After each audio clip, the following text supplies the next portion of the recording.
Welcome back, everybody. And today I wanted to do something a bit different. You've already gotten my spoiler-free thoughts on Avengers Infinity War, but I wanted to go a bit more in depth and to have a discussion on the film. So if you haven't seen the movie, then this is probably not the first Avengers discussion that you should be watching because we are going to go full spoilers. So if you haven't seen the film, spoiler warning. But to help me, I am bringing on a good friend, Jack Shipley from the Fan Friction channel. How you doing today, Jack? I'm doing great. How are you, Garrett? I'm doing really well. I'm excited to talk about this movie, this film that is very different from what we've come to expect from Marvel. For sure. Oh my gosh. 10 years was worth the wait. You know, it's like the Empire Strikes Back of the Marvel universe.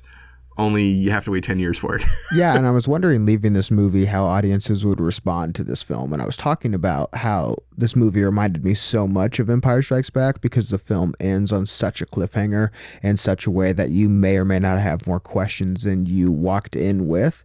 And so I was very curious to see how the movie-going audience would respond to such a gutsy move by Marvel. Oh, for sure. I mean, when you're watching that film, and it was interesting watching the audience's reaction. It was so quiet at the end of the movie. The screen goes black and the credits start, and there's just like not a lot happening with the audience. People are like kind of shifting, leaning over and talking whispers to their, whoever they came to see it with. A couple people got up and left, and in a Marvel movie, there's always going to be that end credit scene. So the people who left, I was just like, those people are pissed. They're not happy. Oh, it was great. Yeah, it was funny when this movie ends and it just kind of cuts to black. There's this immediate roar throughout the audience of just what? Because people are so so blown away by what they just saw. And then I thought it was also interesting that it just says Thanos will return. There's no mid-credit scene. It's just this post-credit scene of what a lot of audience members also didn't know, which is that of Captain Marvel. I'm going to be totally honest with you. I didn't figure it out until I was most of the way home from the theater who the call was to, because I couldn't place the symbol. Like, it's been a while since I've seen it, but I was running it through in my head, and I was like, oh, it's Captain Marvel. I'm like, duh, of course it's Captain Marvel. It's got to be someone coming up in the lineup. So yeah, and I was thinking about all the characters that are left in this movie because we lose a lot of the heroes in this film. People I was surprised to lose. In fact, we knew people were going to die, but in my car on the way over, we were talking about who did we think was like a guaranteed lock for making it through the movie. And I only had one person on the entire list, and that was Spider-Man. I thought Spider-Man was a guarantee. I'm like, Sony's not paying for Marvel to kill off the character after he's making them so much money. So I was like, it's got to be Spider-Man's the only one I'm like fairly certain isn't going anywhere. Oh, no, I'm wrong. Yeah, and before I went into this film, I actually made a list of characters that I thought were going to die, and this is in descending order of probability. I have Captain America, Pepper Potts, Loki, Vision, Nebula, and Drax. I said Nebula because of her relationship with Thanos, but it actually turned out to be Gamora, which retroactively I think is actually a better choice.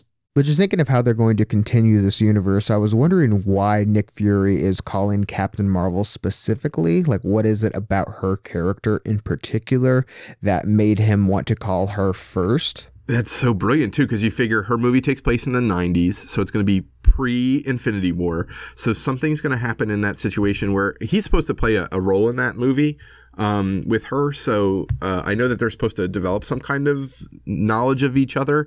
So I think what's cool about that is that, that means she's been in the shadows in some way, or maybe she's out in space at this point, but he's calling her in space on the Kree pager, which I thought was just fantastic. But, we don't know, and I'm assuming we're about to find out. Like, I think that's what Captain Marvel is going to kind of show us. At some point, he's going to appear in her movie. Yeah, and I was thinking about the upcoming Marvel movies that will come after this film, but before Avengers 4, which is Captain Marvel and Ant-Man and the Wasp. And I think that both of those movies will take place before this movie. Obviously, Captain Marvel is in the 90s, but I think the Ant-Man and the Wasp will actually be kind of a precursor to this film. Many people have said that this is actually taking place before Infinity War. I don't know how wise that decision is per se, because I think people are going to be really hungry for, just aftermath. And I think my hope would be that, the beginning of the movie starts off with like half the world disappears, but I know that that's not going to happen. I think you're right. I think it is going to be some kind of prequel. And my hope actually will be then, if that is the case, that the end of the movie shows Scott and maybe Hank fading out from the fallout of whatever Thanos has done, and Wasp is the only one left. I think that would be a cool way to like end that movie, because if they're going to do prequel, I think it's going to be tough because we're all like just so charged up from the movie we just saw, and I don't think I want to go to a new story or a prequel. I want to see more. No, but I think that is an interesting play by Marvel to make us fans wait for another up-to-date story and just to keep us chomping at the bits and say, no, you have to wait for Avengers 4. You have to wait another year. I think that that's an interesting play by them. And even Carol Danvers' story, it's Carol Danvers. Yeah, Carol Danvers. Captain Marvel's story is technically taking place before everything that happens in Infinity Gauntlet. So they're established, it's her origin story. They're going to establish her character to set her up in some way. But I can't imagine that they're going to deal with Infinity War in her movie other than like setting up the understanding that this is the person Nick Fury called. But how is she going to apply? I don't know. Yeah, but I do think some potential ties for her character and this movie is the fact that she has a relationship with the Nova Corps. So I think that that could be a potential end for her, because they don't really show Xandar being destroyed. It's just alluded to. And they actually allude to a lot of things in this movie. Like, for example, the movie starts off and Thanos has already boarded the ship. Like, we don't see what happens to Valkyrie. We don't see what happens to Korg. Everything is just kind of blown to bits. Everything's on fire. We don't really see what has happened before the film. I noticed that they didn't show Valkyrie. Yeah, where were both of those characters, actually? That was surprising. Are we assuming that they're already dead? The post-credit scene of Ragnarok seems to indicate that they should be on that ship with Thor when Thanos comes along, and obviously some stuff happens there. There's a brief, he already kicks the crap out of the ship by the time we see it in the movie, but that was Thanos coming up at the end of the end credit scene. So the question then is, are they already in space? The Asgardians can apparently float in space and survive. He's technically a rock man, so he maybe could probably survive in space. So it's possible both of them aren't dead if they didn't get culled by the snap. That they're still floating in space, or that they didn't get rescued by them, but someone rescues them. Who knows? That's a good question. And that's something that I liked about Thanos, is the amount of layers that his character had. He's not just this, oh, I want to destroy half the universe because I can. Because if he's doing that, he's essentially just the physical embodiment of a nuclear bomb. And I liked the fact that they give him layers and reasoning for doing what he's doing. What he does, he really believes that what he is doing is the right call. And I'm really glad that they were able to give him that sense of almost reason within his actions, because of what had happened on his planet. Because I think that if you would have included Lady Death in the story, which I think is one of the worst aspects of the comic that this is very loosely based off of, I thought that would have really weighed this film down because of the very petty relationship that they both have. I would agree. I think there's a lot of evidence to suggest that only, I mean, we can be realistic. There's no way they're killing off Spider-Man forever. This is not happening. These characters can come back in the comic books. If you've read the comic books, they're going to come back.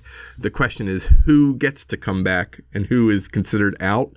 And then I heard an interesting theory that all the people that were killed aren't actually killed. They're in the Soul Gem, because their Soul World is in the Soul Gem. There's actually a place there.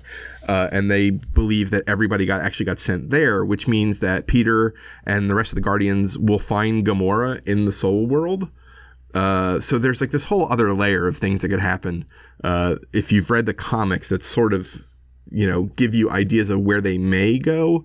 But, in the comic books, Lady Death gives Thanos you must kill half of the population of the universe. And he sets out to impress her. So it's this goofy, weird, like love story where he really wants to impress Lady Death. But obviously in this one, she's not in she's not in this movie. So they went with instead that, this is what happened to him on Titan. And then he used this as his guide to, if this happened on Titan, I can save everyone if I do this instead. I'm actually helping. And something that I think sets Thanos apart from other Marvel villains is I liked the fact that he was genuinely intimidating. When he shows up, scene one, and starts beating Hulk's ass, I thought that that was a really nice tone setter. And the fact that Hulk doesn't show up throughout the rest of the movie, maybe it could be because he's actually a little scared of Thanos. And I really like the dichotomy that they established between Hulk and Bruce Banner. But I'm wondering if Hulk didn't show up throughout the rest of the movie because he was actually scared of Thanos. That's what people are saying, and I didn't pick up on that. I guess in the movie, I was like trying to figure out why Hulk wasn't coming out. But you're right, like this is the first time he's ever gotten an ass beating where he was actually like physically manhandled by someone else, and I really, really like that.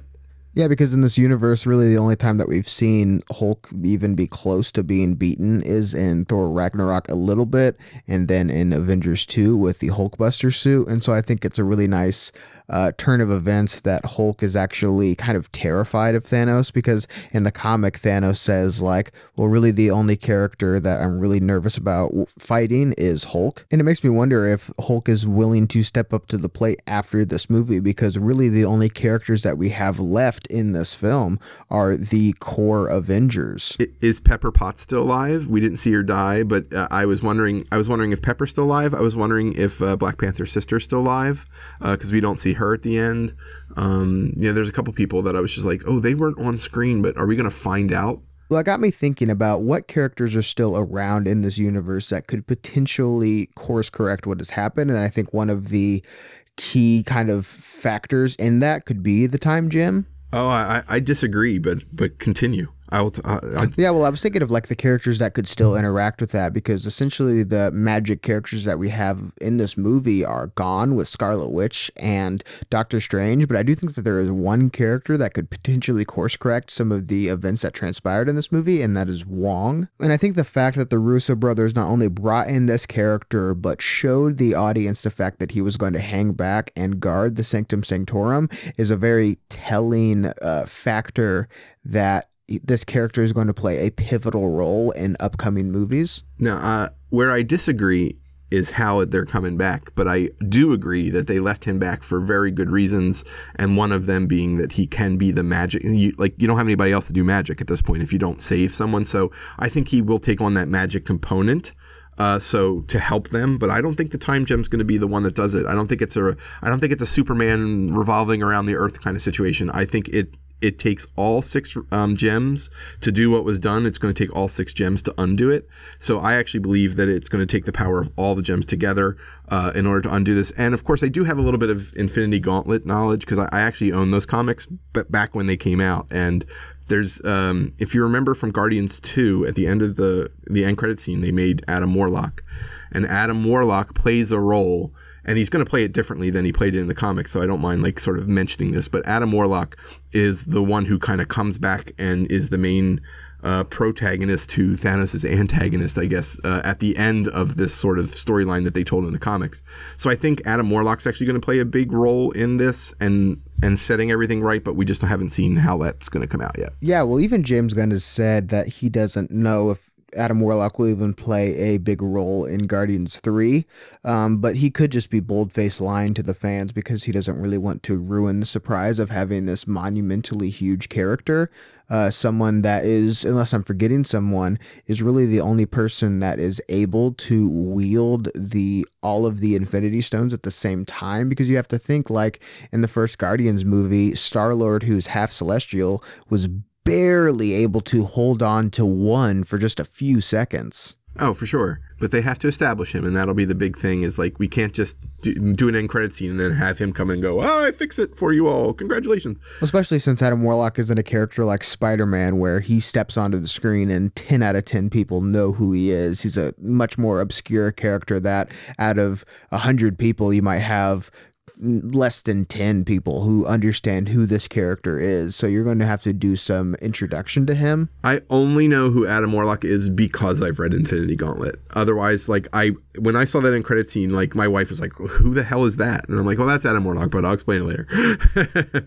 So to get it out of the speculation of what's to come, but kind of bring it back into like reviewing this one for a moment, like Doctor Strange Uh, I think Doctor Strange gave the hint to everyone that everything that we saw happen is from the one timeline. Because you get shocked and you're thinking like, oh my God, like Spider-Man's dead, or like why does Peter break the spell that they had over Thanos and keep them from getting the gauntlet? And I think that you have to lose to win was sort of the thing that Doctor Strange saw. And why? And the other thing that really pointed me out with Doctor Strange was he says, I will do anything I can to protect the stone, and I won't save you, and I won't save Spider-Man. Everything I do will be for the stone. And then at the end, they make you think that he's sacrificing a moment to save Tony when he's not. He's doing everything he can to like protect the universe and protect the stone, which says to me that he knows that this has to happen in order for them to win.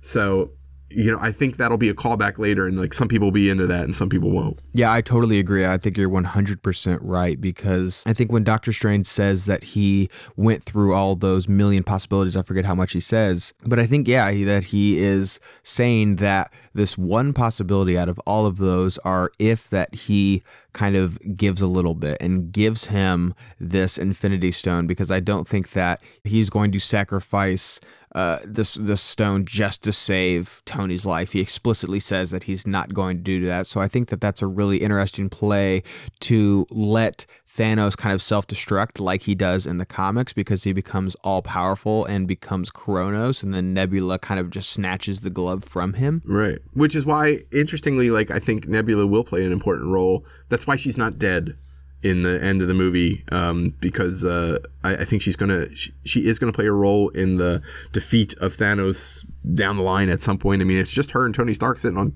Titan. I have no idea how he gets home. I assume they're gonna fix some of the ships somehow, but you know, his suit's busted, so this is gonna be really interesting to see how he even gets out of that.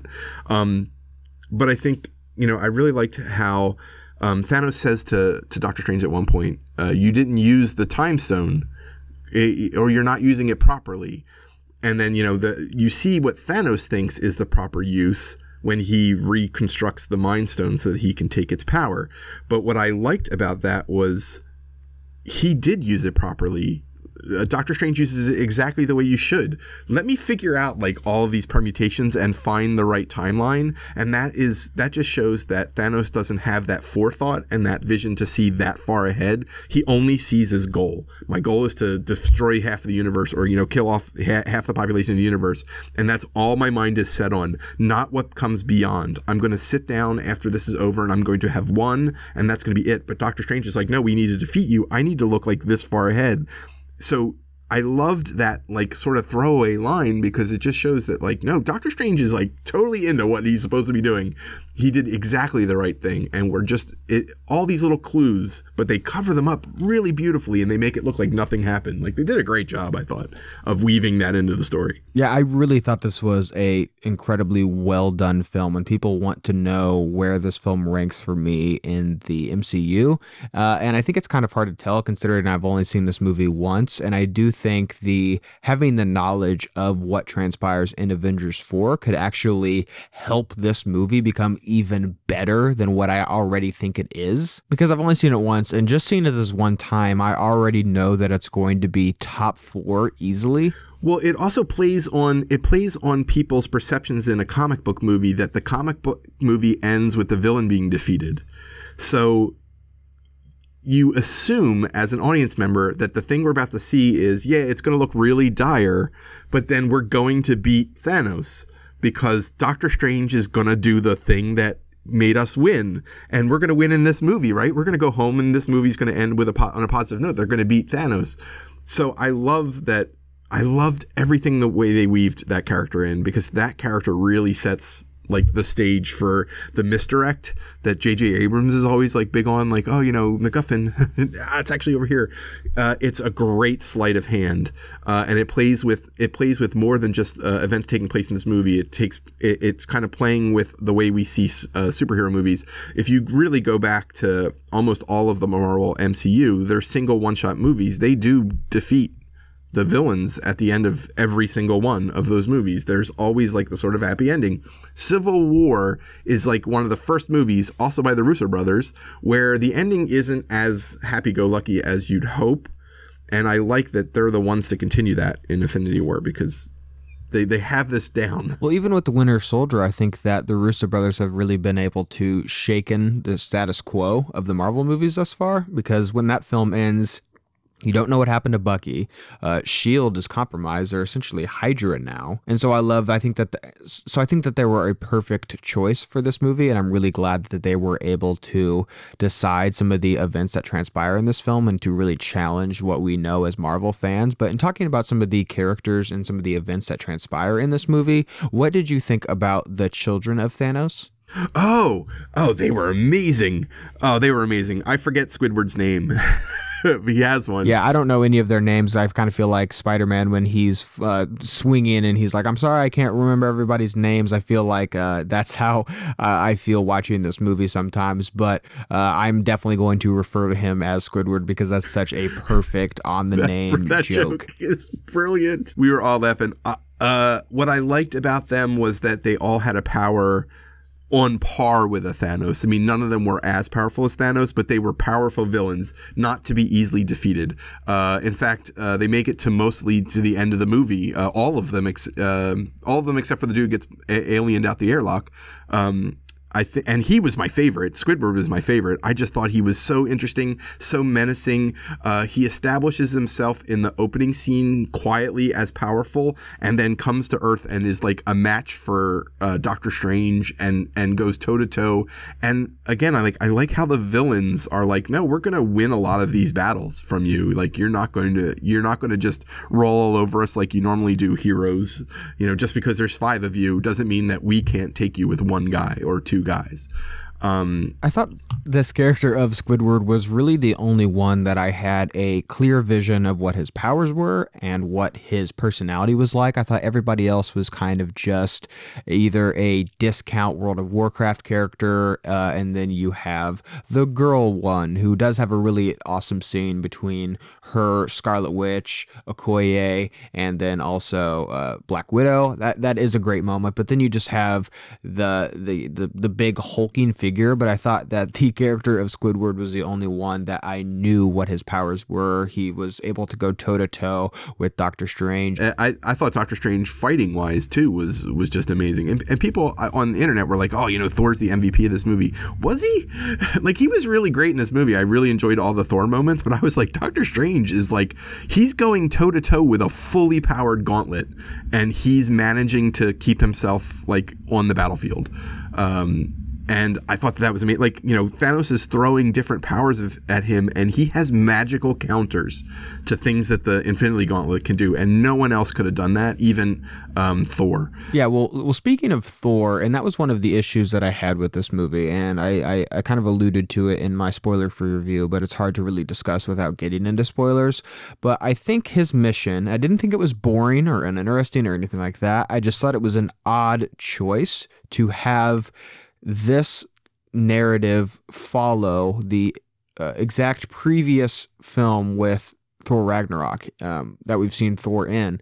The whole message of that movie was Odin telling him, you're not the god of hammers, you're the god of thunder. And I think that it was a weird choice for this movie to just immediately have his entire motivation in this film to be to go get Stormbreaker. I mean, I think it's interesting and all of that, but I just thought it was an odd choice to have the movie before this say, you are not reliant on your weapon because the power is within you. Right. And then the following movie, he's like dead set on getting this weapon. I liked his interaction with the Guardians. I liked his interaction with Rocket. I really like Rocket's role in this movie. The fact that Peter kind of says to him, like, the fact that you're leaving just shows that you are just probably just scared of Thanos. And I do think that there is some truth to that. And I love the fact that Rocket is the only remaining Guardian left. I think that that's a really interesting turn of events. I think that he's the last Guardian alive too, because he's unique. Like, the question is, are the Guardians gone because they opposed Thanos, or are they gone because they were half the population and they're the random people? Because I think Tony is alive by choice. Like, he was chosen to not die because he earned the respect of Thanos. But if you go by the like split down the middle, because Rocket is a unique being that has no like race, he's the only one of his kind, so he didn't get culled. If there was a second one of Rocket, that one of them would have gone, but he's unique, so he doesn't go. That's why he makes it. Drax, which interestingly about Drax, Drax is always saying like Thanos killed my people, Thanos killed my people, and I always thought that meant he destroyed Drax's planet. But after this movie, I realized that no, he halved Drax's planet, and he killed the half that he destroyed was the half Drax cared about, and that's why Drax is so impassioned about maybe coming back and killing Thanos. So really, like, he's just half of his race getting destroyed. Same thing with Peter Quill. He's just a human, and he's disappearing because he's human. Well, one of the moments in this film that I thought was another issue that I had with this movie is I think that Thanos is kind of underselling what he's able to do with these Infinity Stones, because you have that scene where Drax just runs at him and he essentially just turns him into Legos, and then you have Mantis who he just turns into ribbon. And so there are a lot of moments in this film, like when he's fighting Iron Man and Star-Lord and Spider-Man and all of those people, he's about to lose, and I was just wondering, why is he not using one of these Infinity Stones? Why is he not using any of them at all? Because in the Infinity Gauntlet comic, they kind of excuse some of that. The fact that Lady Death is not impressed with somebody who is able to defeat these Avengers with one fell swoop, so he kind of dials it back a little bit. But he doesn't really have that motivation in this movie, and I thought it was strange that he didn't just use any number of these Infinity Gems to beat these people who are about to like take his gauntlet away from him. Well, I have the perfect counter to that. I think that's exactly what we're supposed to get from Thanos. And the reason for that is to kind of equate this to another movie real quick. In The Wrath of Khan, there's a scene at the end of The Wrath of Khan where Kirk is fighting Khan, and they both have ships, and they go into a nebula where all of their sensors are down. And so experience has to become the way to win. And Spock says, I've analyzed his attack, and he shows this two-dimensional thinking. He's moving his ship like left and right, but not up and down. He doesn't see that he's in space. He thinks he's on a ship. And that's how they end up defeating him. They get above him and then come around behind him. And it's sort of the same thing with Thanos. He doesn't have the experience of having all of the gems at once. He just doesn't know any better. And that's why he thinks that Doctor Strange is using the time gem incorrectly, because his level of thinking is in some ways two-dimensional. I just need 6 gems so I can snap my fingers and make this thing happen. I'm not like thinking as a warrior who has these 6 things that do things in concert and can help me defeat my enemies quickly. Plus, he's also not out necessarily to kill everyone. Like, that's the other thing that his character brings to the table. He's not a murderer. He seems like a murderer, but when he's he doesn't see himself as one. So when he's culling a planet and killing half of its population, he doesn't see himself as murdering the half. He sees himself as saving the other half. So for him, he's not out to kill Tony Stark or Peter Quill. The culling, the snap will determine if any of those people will still make it.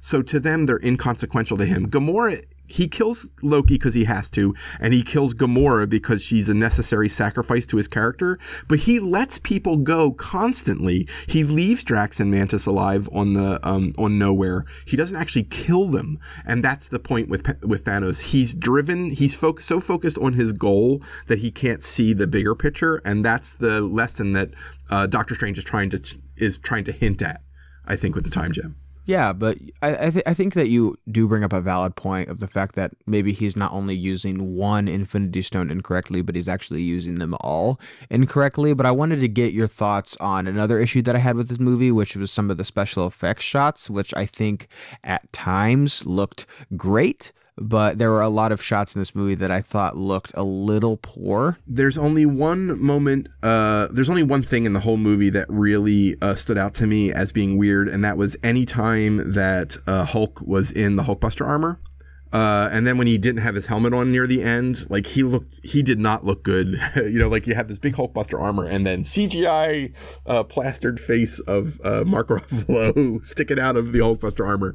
To me, that was the weakest CG moment of the entire film. Otherwise, it never glared out at me. It never really stuck as like, oh wow, like I really noticed the CGI in this moment.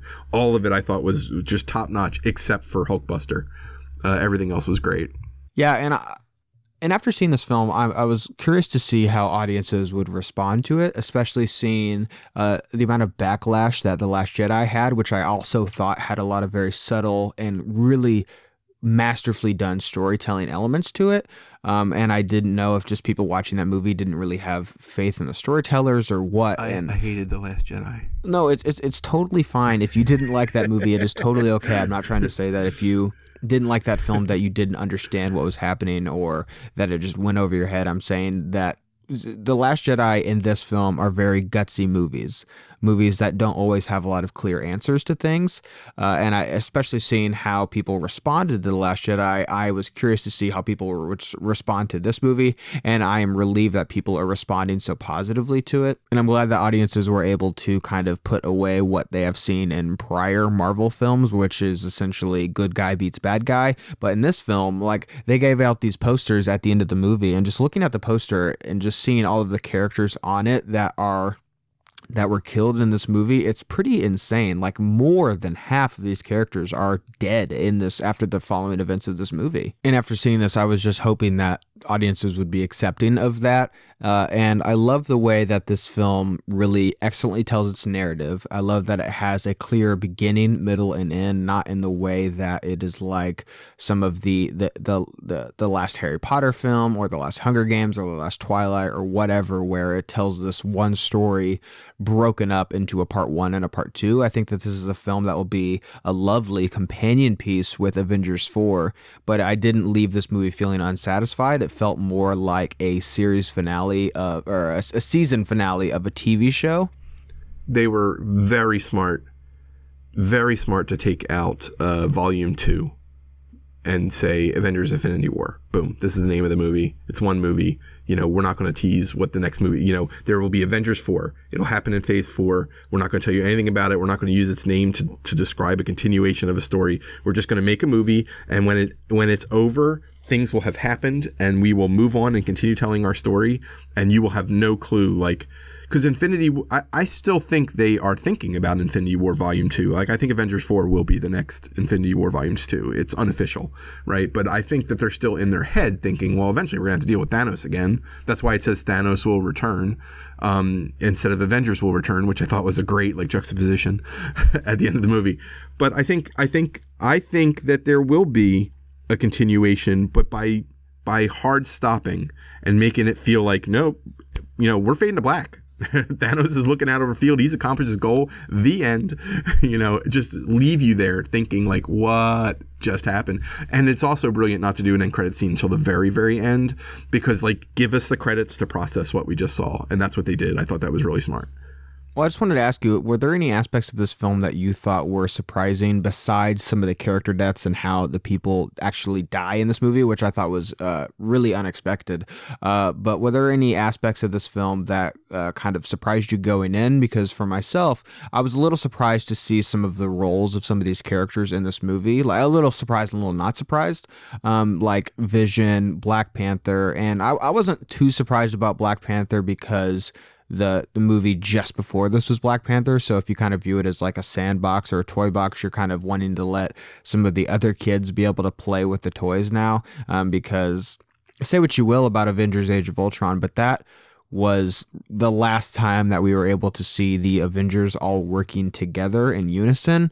And I would say that with this film, like, even Shuri has, she might not have as much screen time as Black Panther, but she has like a bigger role. And I do like the fact that Wakanda does play a big role in the third act. And I love the fact that the battle for Vision and the Infinity Gem that he has takes place on Wakanda. I think a lot of it was, and you know, I hate having to do this part of the movie analysis, but if you take yourself out of it for a minute, they're making this movie and they're making Black Panther, and so they know that the story will have a through line, and you can see it in this movie. They talk about, you know, I didn't think when we exposed ourselves to the world, this is what it meant.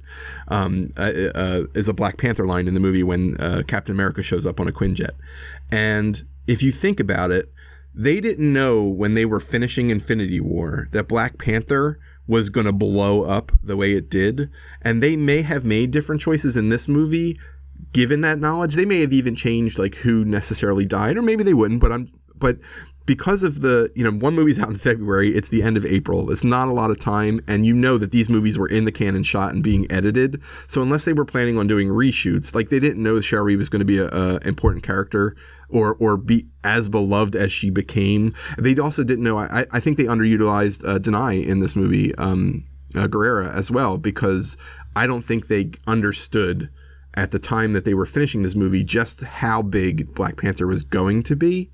So I have to ask myself that question, like, is that more a product of real world Earth struggles, or is it because that this was their plan all along and they were sticking to it regardless? Well, I'm glad that they didn't unnecessarily cater to audience members and give them some of these characters that they might prefer a little bit more just because Black Panther made a lot of money. Not only I think that will compromise the story narratively, but I also think that it's unnecessary, like financially. Like, this movie is already shattering box office records, so I think catering to audiences because Black Panther made a lot of money isn't super necessary. And so I'm glad, like, if this was happening in the real world, like outside my house right now, Black Panther isn't going to have a bigger role in this movie just because people seem to like him. They're going to have the role that they have. Well, I don't want to play fan service to that. It's not that so much. I want to actually, I would have expanded the role in different ways and given them a bit more to do maybe than just like, oh, we're going to be the battleground where, this will take place. And that's really all that we needed a set piece. Wakanda will be the set piece because that's how it kind of felt for me. They're in Wakanda because they have to be, because that's where Bucky is. But they didn't all of the really cool. I take that back. Not all of the really cool. There were some really cool moments that if you didn't see Black Panther wouldn't be as cool in this movie. Like, I love the tribal chanting and the getting ready for battle stuff. I was like, this is like amazing. And if you didn't see Black Panther, like, I feel like some of that magic is lost in that moment. But that's really all you get from Black Panther. And I think having seen how important that movie was, I would have liked Black Panther and Wakanda and those characters to have a more significant role other than just having the country where the fight was going to take place. I guess that's how I felt about it. Because the weakest part of the movie for me, the only criticism I would give the movie, in my opinion, is the big CGI battle at the end is still a big CGI battle at the end of a Marvel movie. It's a bunch of dudes punching the air.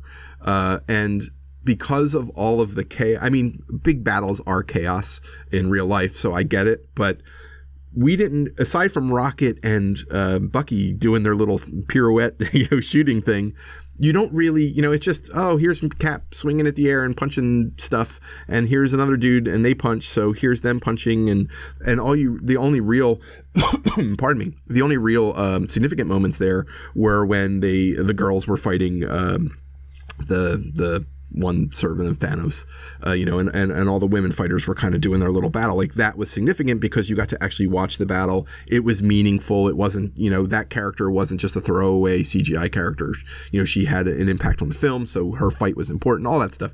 So I think, again, like, we get lost in that big sea of, we have too many heroes, so we'll just put them against overwhelming odds so that, they'll fight and they'll hold their own, but it won't really be significant. Yeah, and when I say this, I don't say it in a bad way, but the battle on Wakanda was one of the more popcorn elements of this movie, because when that battle was ensuing, that was more of me as a fan and less of kind of a critic watching this movie, as someone who loves these characters and loves these movies, as someone who was just able to sit back and enjoy this film, because a lot of this movie is very tense. Anytime Thanos is on screen, that's when I was worried for these characters and what could potentially happen to them. And I love the fact that in a lot of these scenes, Thanos does things that I'm not expecting, like the scene with Gamora and the scene that he is actually showing remorse for his actions, and he actually seems legitimately upset that what he had to do was necessary for him to complete his goal. Oh, they played that so well. The Gamora scene is one of the best scenes in the entire movie. Well, and speaking of Gamora scene, what did you think was the significance story-wise of Red Skull? Like, do you think that he's going to play a significant role stepping forward, or do you just think that it was kind of some fan service for the people that have been watching these movies since day one, been waiting for this character, Red Skull, because Marvel kind of realized that maybe they shouldn't have killed him off so early because he's such a great villain? It's well, I never thought he was dead. I'm like, you don't, I was like, we didn't see him die. He's not dead kind of thing. So same thing with Pepper Potts, right? Like, is she dead? Well, we didn't see her die. Is Shari dead? We didn't see her die. But I did not see it coming. I thought it was amazing that it was, that was actually Ross Marquand, not Hugo Weaving, who hated being Red Skull. I didn't know that either at the time. But Hugo Weaving is reported to have hated being Red Skull. So they had to get someone else. And Ross Marquand came in and did his accent for the Red Skull. So that's not actually Hugo Weaving. Did not know that either. Found that at post-movie that he was Red Skull. But I thought that was amazing. It was a brilliant callback to something they had done in an original movie. It's like, why have we not seen Red Skull since? Now you know. Red Skull is at the end of the universe, wherever the hell that planet was, stuck on that world doing that thing, and being like sort of a guardian of the Soul Stone in many ways. And I thought that was brilliant. And it was a great surprise moment that thankfully had not been spoiled for me. So when I didn't see it coming in any way, I just loved it. It was a gasp moment from the audience. People were like, oh, I turned to my wife, I'm like, it's Red Skull. She's like, shut up. And that's something that I thought was really impressive about this movie, is the fact that the Russo brothers are able to tell a story that is kind of a gift to the people that have been here for 10 years and who have enjoyed these movies since day one. And they're able to deliver a story that is not only emotionally impactful, but it's also a great popcorn blockbuster movie. But it's also a film that has a lot of heart and, no pun intended, a lot of soul to it. Yeah, before we go, because there is one last thing I kind of wanted to bring up to you. The theme of sacrifice in this movie is made throughout. Vision and Scarlet Witch have to make that choice. Scarlet Witch has to make the decision to kill Vision, or possibly kill Vision by taking the gem out. You have Peter and Gamora, having to shoot her and kill her, someone he loves, doing the sacrifice moment. Even Peter, again, with Thanos, like they're getting the gauntlet off. They almost have the gauntlet off, and he just has to keep it cool for like 5 more seconds, and then he could get the gauntlet off. Sacrifice plays a big role, and what was interesting to me was that Thanos is the only one fully committed. Like, that was the whole point of the Gamora scene too, is like you learn that he loves her because he wouldn't be able to get the gem without it, but also that he's willing to do the hard choice. And he even says that in that little scene where he's talking to baby Gamora, and he's like, did you do it? And was the cost high? And I think he says yes. Like, he made that one sacrifice that everyone else struggled with the entire movie, to show that how committed he was to the goal that he had set for himself, and that all of them just couldn't pull that trigger. And Doctor Strange, by the way, is the only other one who successfully makes that sacrifice. And they hide it. I love Doctor Strange in this movie. They hid his sacrifice under the guise of saving Tony, and he's not saving Tony. He's sacrificing himself in that moment because he knows by giving up the time stone, he's going to get wiped, and he knows it already, and he does it anyway. He's sacrificing himself for the greater good of winning eventually. He's the only other character in the whole movie that is as committed as Thanos to saving everyone. Like, he's as committed as Thanos is to wiping half the world out. I think that sacrifice is a brilliant through thread that you see throughout the movie from beginning to end. Even when Loki dies, it's like sacrifice. He makes a sacrifice in that moment to save his brother. I believe that that's why Loki does that. He's like, if I get myself killed here, like, he won't kill Thor, because he was about to kill Thor, I felt. So sacrifice is a great theme in this movie that they really play very well. Yeah, I think the Russo brothers did a lot right in this movie. And once again, I think when we see Avengers 4 having the knowledge of this movie, I think that we're going to enjoy this movie even more. Well, thank you so much again, Jack, for joining me today. Heck yeah, man. This is great. Thanks for having me. I really appreciate it. This is fun. Absolutely. Well, thank you guys for listening today, and I hope you liked today's video. And if you did, you can click on the link down below and subscribe to my channel to see more movie reviews and movie related things. Again, guys, thank you so much for watching, and see you next time.